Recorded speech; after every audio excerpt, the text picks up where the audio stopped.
श्रीलंका में प्रधानमंत्री महिंदा राजपक्षे की पार्टी श्रीलंका पीपुल्स पार्टी ने आम चुनाव में शुक्रवार को 2/3 बहुमत के साथ शानदार जीत दर्ज की।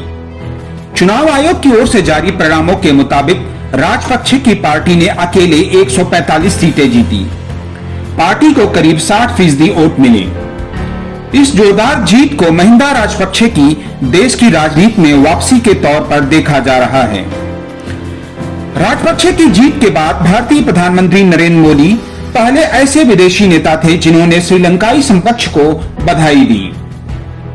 उन्होंने कहा कि दोनों पक्ष सभी द्वीप क्षेत्रों में द्विपक्षीय संबंधों को आगे बढ़ाने तथा विशेष संबंधों को नई ऊंचाइयों पर ले जाने के लिए काम करेंगे। खुद राजपक्षे ने इसकी ट्वीट करके जानकारी दी। उन्होंने कहा, फोन पर बधाई देने के लिए प्रधानमंत्री नरेंद्र मोदी आपका शुक्रिया। श्रीलंका के लोगों के समर्थन के साथ दोनों देशों के बीच लंबे समय से चले आ रहे सहयोग को और आगे बढ़ाने के लिए आपके साथ मिलकर काम करने को उत्साहित हूं। श्रीलंका और भारत अच्छे मित्र और सहयोगी हैं। अंतर्राष्ट्रीय मामलों के विशेषज्ञ कमर आगा ने नवभारत टाइम्स ऑनलाइन से बातचीत में कहा कि श्रीलंका अपने कुछ प्रोजेक्ट को चीन को दे देता है और कुछ भारत को दे देता है। महिंदा राजपक्षे चाहेंगे कि भारत के साथ अच्छे संबंध बनाकर रखें ताकि चीन का ज्यादा असर उनके देश पर न पड़े। राजपक्षे की नीति यह है कि चीन के साथ अच्छे संबंध रखते हुए भी भारत के साथ रिश्ते न बिगाड़ो।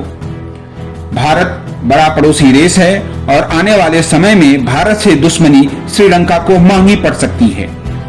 यही नहीं, श्रीलंका के सिंहला और तमिल समुदाय के लोग नहीं चाहते हैं कि भारत के साथ उनके रिश्ते खराब हों। भारत राजपक्षे से चाहेगा कि वह चीन को श्रीलंका में सैन्य गतिविधियां चलाने की अनुमति न दें। उधर विदेशी मामलों के जानकार डॉक्टर रहीस सिंह कहते हैं, राजपक्षे अपने पिछले कार्यकाल में चीन समर्थक रहे हैं। उन्होंने श्रीलंका को चीन के उपनिवेश के रूप में बदल दिया था। राजपक्षे के विचार और नीतियों में कोई बदलाव नहीं आया है। वह आगे भी इसे जारी रखना चाहेंगे।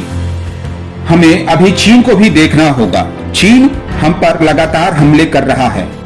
एक तरफ लद्दाख में वह जमीन पर कब्जा करना चाहता है, वहीं ड्रैगन के भारत के पड़ोसी देशों नेपाल, बांग्लादेश को अपनी तरफ मिलाने में लगा हुआ है। नेपाल भारत को आंखें दिखाने लगा है। पाकिस्तान उसके पक्ष में है। बांग्लादेश भी अब चीन की तरफ दोस्ती का हाथ बढ़ा रहा है। डॉक्टर रहीस सिंह ने कहा कि राजपक्षे की जीत के बाद चीन एक बार फिर से अपनी रणनीति में सफल हो गया है। उन्होंने कहा, चीन की भारत को घेरने की स्ट्रिंग ऑफ पर्ल्स की नीति एक बार फिर से मजबूत हो गई है।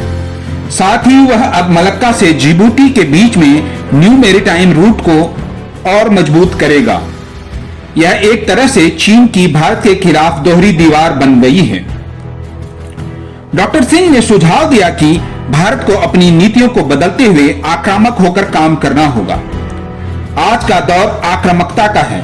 हमें चीनी कदमों का डटकर न केवल जवाब देना होगा बल्कि आक्रामक होकर उसके खिलाफ कदम उठाने होंगे। दर्शकों, आपको बता दें कि राजपक्षे ने पिछले कार्यकाल में चीन के साथ कई ऐसे समझौते किए थे जिससे भारत और पश्चिमी देशों की टेंशन बढ़ गई थी। आलोचकों का कहना है कि चीन का यह डेट ट्रैप था और इसमें राजपक्षे बुरी तरह फंस गए थे। आलम यह रहा कि वर्ष 2017 में राजपक्षे ने ही कर्जा न चुका पाने की स्थिति में अपने रणनीतिक रूप से बेहद महत्वपूर्ण हम्बनटोटा बंदरगाह को 99 साल के लिए चीन को दे दिया था। यह बंदरगाह भारत के बिल्कुल पास में स्थित है।